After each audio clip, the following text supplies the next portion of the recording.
हम पूनम कर्ण आई हम एक सोहर गा बजा रहल छी। नीक लागता लाइक करो, चैनल के सब्सक्राइब करो। चैता मास नवमी तिथि सोमा दिन सुदीन भेल रे, ललन रे दिन दुपहरिया भेल त राम जी जनम लेल रे।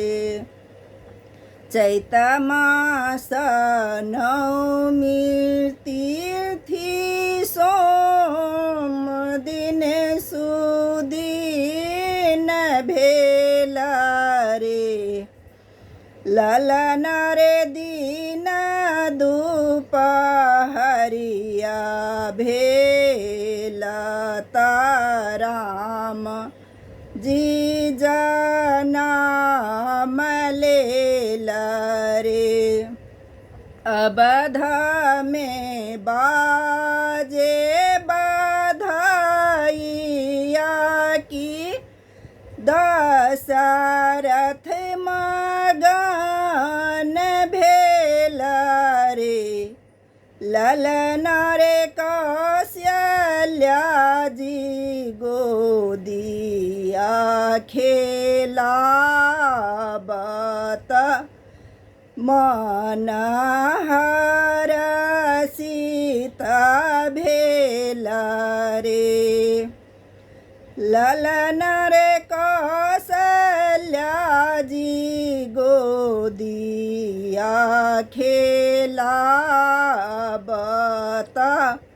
मन हरषित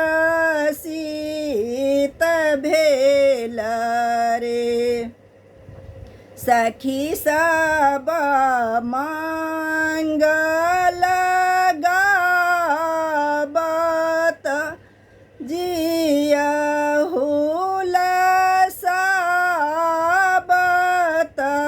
रे, ललन रे चाहु दिसि नौबती बाजत बंदिया सगावत रे। सखी सब मंगल गावत जिया हुलसावत